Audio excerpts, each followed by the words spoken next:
Et si toutes les rencontres, les expériences étaient prétextes à grandir, à évoluer, à contribuer aussi?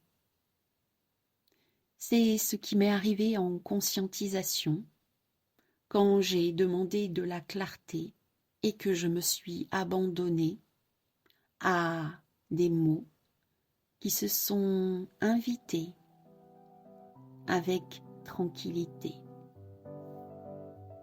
Bien le bonjour, belle étincelle. Bienvenue dans Miroir de Femme, le podcast épanouissant pour les femmes, les mères en quête d'évolution et de spiritualité. Je m'appelle Bénédicte. Je suis guide pour des voyages d'exploration intérieure grâce au miroir magique que le monde qui nous entoure nous offre. Je m'adresse à toi, belle femme, en recherche d'équilibre entre ton rôle de femme et de mère, toi qui désires être à l'écoute de tes véritables besoins, avec cette volonté d'y répondre en toute légitimité et sans culpabilité. Toi qui ressens l'envie de répondre à l'appel de ton âme pour grandir en conscience et vivre ta spiritualité en toute liberté au quotidien. Je vais te conter ici des histoires de la magie, de l'âme qui agit, des récits de clés qui t'ouvriront de nouvelles portes pour élargir ta vision. Prête pour le grand voyage?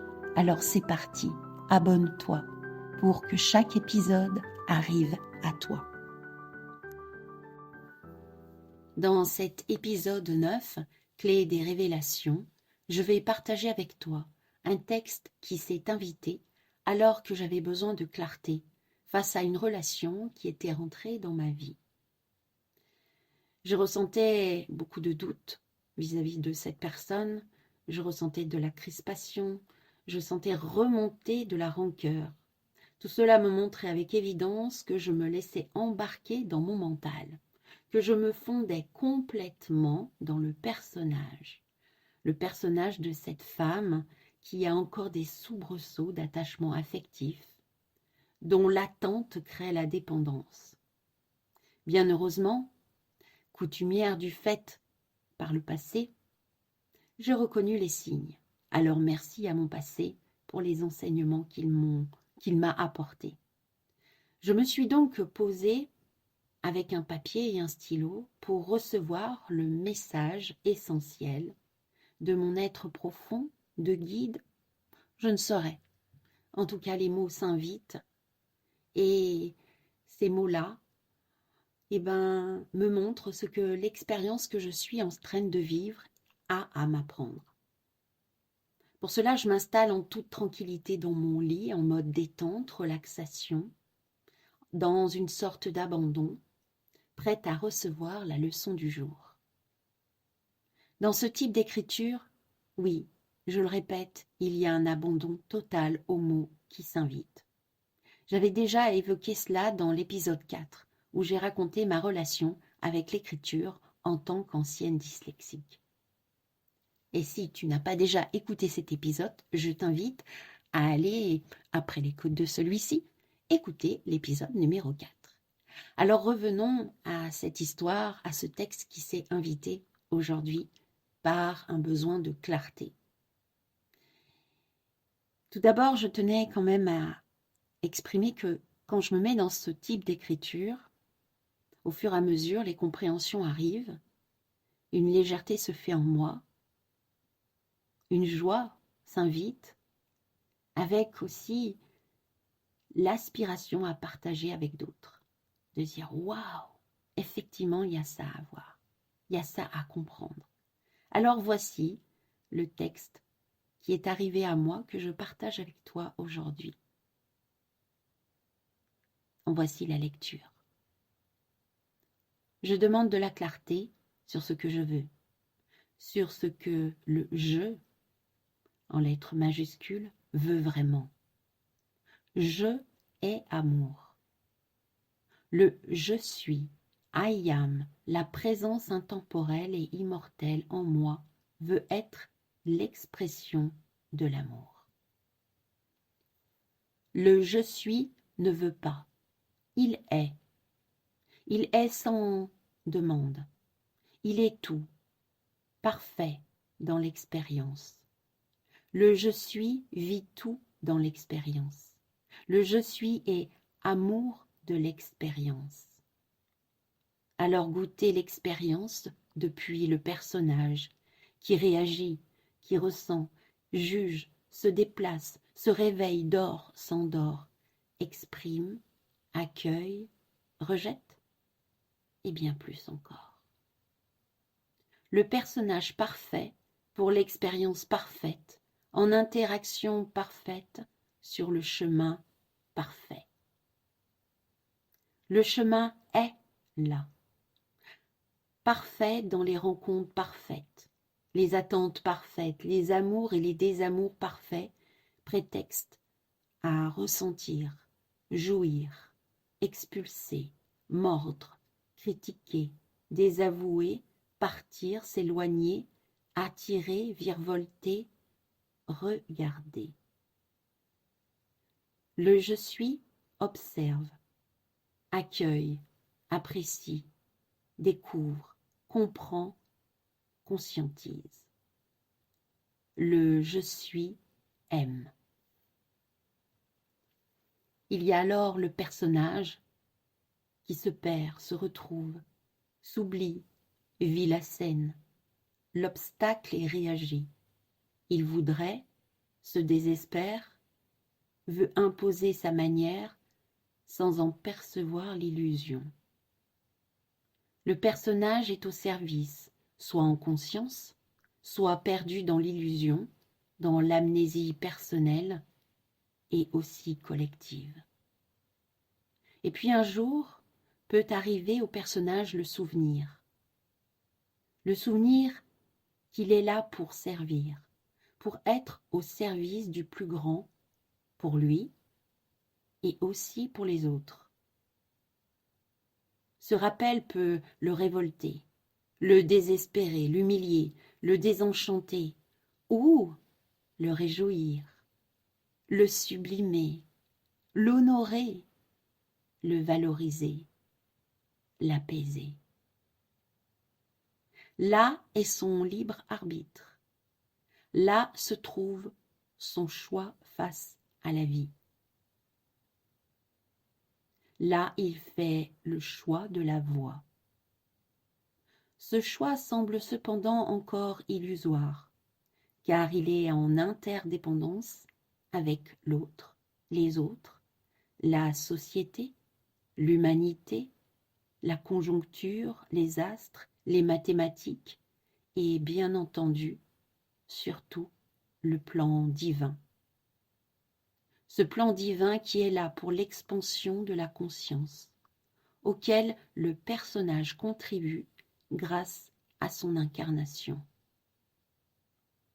On peut voir l'humanité comme un corps, le personnage étant une de ces cellules qui fait partie d'un ensemble qui évolue en permanence pour la grande évolution. Vouloir faire partie de ce grand jeu illusoire des interactions pour contribuer, devenant ainsi le sens de sa vie. Alors aimer, juste aimer, et voir la vie qui se vit à travers soi, avec abandon à ce qui est, avec gratitude. Et remercier. Alors accepter ce qui se vit en soi, avec ce qui se présente grâce à l'extérieur, sans s'attacher au jugement qui peut arriver. Goûter ce qui se vit en soi comme une saveur, un plat qui est proposé de goûter, de déguster, pour y reconnaître les ingrédients, les identifier avec acceptation, accueil, et laisser émerger l'amour en grandes lettres majuscules pour l'expérience vécue qui arrive pour grandir dans la connaissance de soi, le grand soi. Tout est fait pour découvrir sa propre richesse intérieure, qui comprend tout, absolument tout.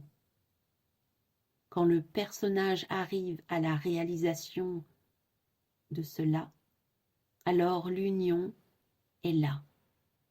La connaissance est mise en lumière. L'amour pour la vie est. Alors, comme de l'or, le personnage comprend son rôle primordial. Tout est à sa place de manière parfaite.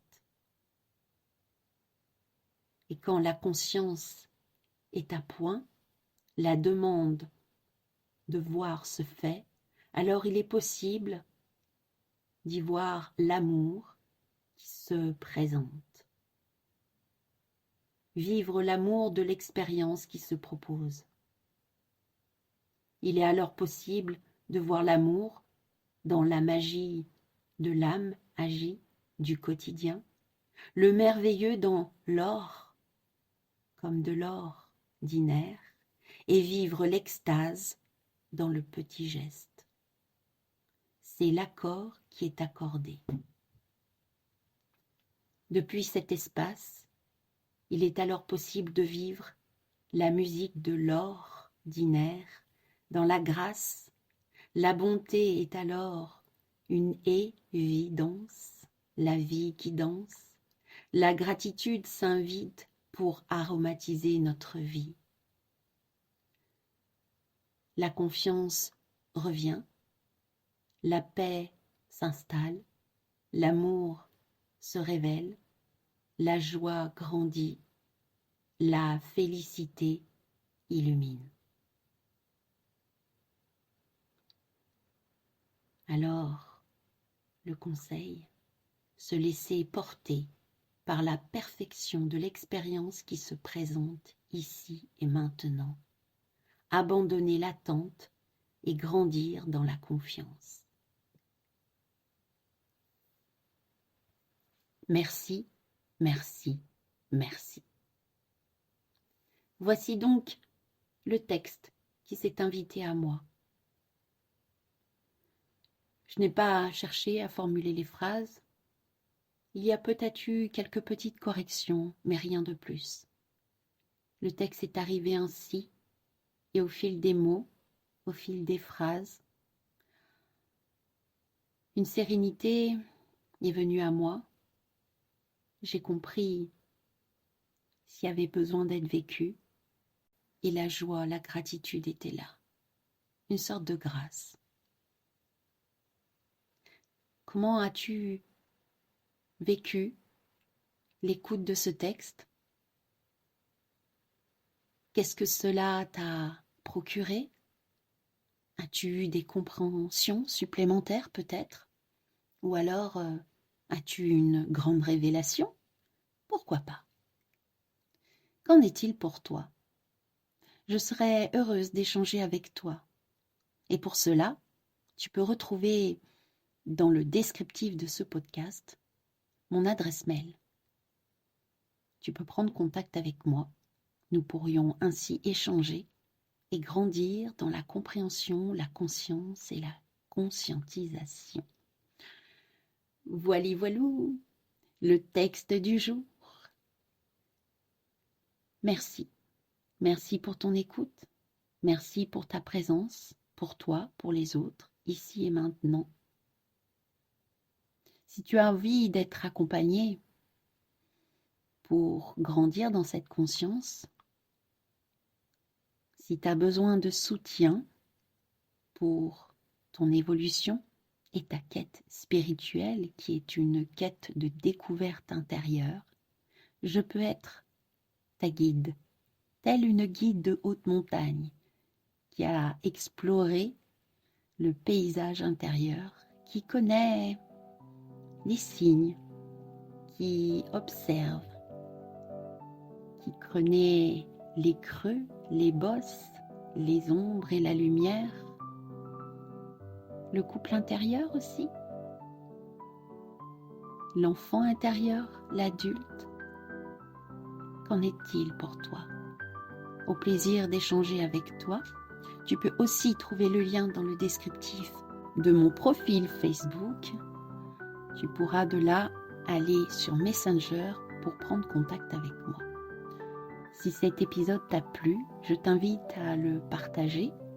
Et si ce n'est déjà fait, je t'invite à t'abonner pour que les prochains épisodes viennent à toi. Je te donne rendez-vous la semaine prochaine pour l'épisode numéro 10, qui sera un épisode clé des fées, avec une interview d'une femme qui viendra conter son évolution, ses compréhensions. C'est aussi en écoutant des témoignages que l'on arrive à mieux se comprendre, à évoluer et à avoir aussi des conscientisations. Je te souhaite une belle journée, une belle soirée et te dis à bientôt. Au revoir.